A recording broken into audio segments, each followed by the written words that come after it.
Retirement isn't just the end of work. It's the moment you realize silence can be louder than a busy life. Retirement doesn't arrive with fireworks or applause. It doesn't stand at your door and declare, "This is your new life now." Instead, it arrives quietly, almost like a whisper you don't hear at first. One day, your life is full of responsibilities, routines, deadlines, conversations, and purpose. Every hour has a place, every task has a reason. You wake up with direction. You are needed. And then, slowly, almost invisibly, that structure begins to disappear. The alarm clock is no longer necessary. The urgency fades. The constant movement stops. At first, it feels like relief, like a reward you've earned after years, maybe decades of effort. But then something else begins to emerge. The mornings stretch longer than expected. The afternoons feel unusually still. The evenings arrive too quietly. And in between all of that, there is silence. Not the peaceful kind you enjoy on a vacation, but a deeper, heavier silence. The kind that doesn't distract you. The kind that makes you think. And when silence lingers long enough, it begins to ask questions you were never too busy to avoid before. In the beginning, retirement feels like freedom. No alarms, no deadlines, no pressure. You wake up when your body feels ready. You take your time. You sit with your tea just a little longer. You breathe a little deeper. For the first time in years, you are not rushing, and it feels good. It feels deserved. But comfort has a quiet way of reshaping your life. At first, it's just rest. Then it becomes routine. And slowly, that routine becomes repetition. Days begin to look the same. You wake up, sit, eat, rest, watch, sleep. Nothing is wrong, but nothing is truly alive either. There's no challenge, no urgency, no reason to stretch beyond what's easy. And the most dangerous part is, you don't even notice it happening, because comfort doesn't feel like a problem. It feels like peace. It begins with a simple thought. Why dress up? I'm not going anywhere. And it makes sense. There's no meeting to attend, no place to be, no one expecting you. So you stay in comfortable clothes. You delay your routine. You move through the morning without intention. Nothing seems wrong, but something subtle begins to shift. Getting ready was never just about appearance.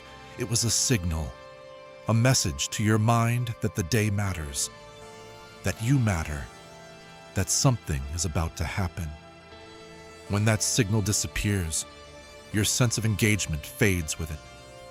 Days stop feeling like opportunities. They start feeling like placeholders. Time becomes something you pass instead of something you use. And slowly, without realizing it, you begin expecting less from your day and from yourself. Your life doesn't collapse, it shrinks. Places that once felt close now feel far. Distances feel longer. Effort feels heavier. You begin choosing convenience over curiosity. The same streets, the same shops, the same routines. Your world becomes smaller, not because it has to, but because it's easier, and ease is seductive. It tells you this is enough, but enough slowly turns into limitation. Trips you once enjoyed start to feel unnecessary. Exploration feels like effort instead of excitement. And before you realize it, your world becomes predictable, safe, controlled, but also restricted. And the most surprising part, you don't feel trapped, you feel settled. Without deadlines, time changes, it stretches, it loses urgency. You begin to tell yourself, I'll do it later. That book you wanted to read, that place you wanted to visit, that skill you always wanted to learn. All of it gets postponed. Not because you can't do it, but because you believe you'll always have time. Later feels safe. It feels flexible, but it comes with a hidden cost, because later doesn't come with a date.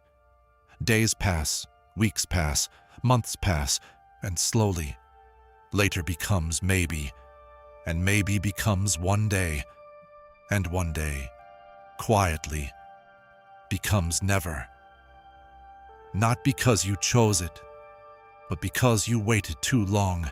With more time comes more stillness, and with stillness comes distraction. The television turns on, a show begins, then another. Hours pass without effort. It feels harmless, even comforting, but something subtle is happening beneath the surface. You are watching life instead of living it. You are experiencing stories without creating your own. Characters replace connections. Plots replace purpose. And slowly, your role in your own life begins to fade. You become an observer, not a participant. And while your mind stays occupied, your life stays unchanged. At some point, socializing begins to feel different. What once felt natural now feels like effort. You start saying, maybe next time, then, not today, and eventually, nothing at all. Invitations slow down, not because people stopped caring, but because they adapted to your absence. And loneliness doesn't arrive loudly. It doesn't announce itself. It settles in quietly, disguised as comfort. You tell yourself you enjoy the peace, but deep inside, something begins to dim. Because humans are not designed to live without connection. Even when it feels easier, it is not healthier. You still talk to people, but something has changed. Conversations become shorter, lighter, more surface level. A greeting with a neighbor, a brief exchange with a shopkeeper. These moments stretch longer than they should, because they are all you have. What's missing is not noise, it's depth. You miss meaningful conversations. You miss being challenged. You miss being understood without having to explain everything. Because thinking alone is not the same as being heard. And without real conversations, your inner world becomes quieter too. There was a time when growth was automatic. Work demanded it. Life required it. You had to adapt. You had to learn. You had to evolve. Now, growth feels optional. You look at new technology and think, I don't need this. You consider learning something new and feel, it's too late. But the truth is, you are not incapable. You are just no longer required. And that's exactly why growth becomes more important than ever. Because without growth, the mind settles. And when the mind settles too much, it begins to shrink. Just like your world did. Here's the truth no one tells you. Retirement is not the end of purpose. It is the beginning of a new kind of responsibility. A responsibility to create your own meaning. Because when structure disappears, you must build your own. The quiet downsizing of life doesn't happen because you are weak. It happens because comfort is powerful, but you can resist it. Not with dramatic changes, but with small, intentional actions. Say yes when it's easier to say no. Go out, even when it feels unnecessary. Learn something, even if it feels slow. Start something, even if it feels late. Talk to someone, even if it feels uncomfortable. Because discomfort is not a problem. It is proof that you are still alive. Life does not exist inside comfort zones. It exists in movement, in growth, in connection. So wake up, not because you have to, but because you still can. Because your time still matters. It always has, and it always will.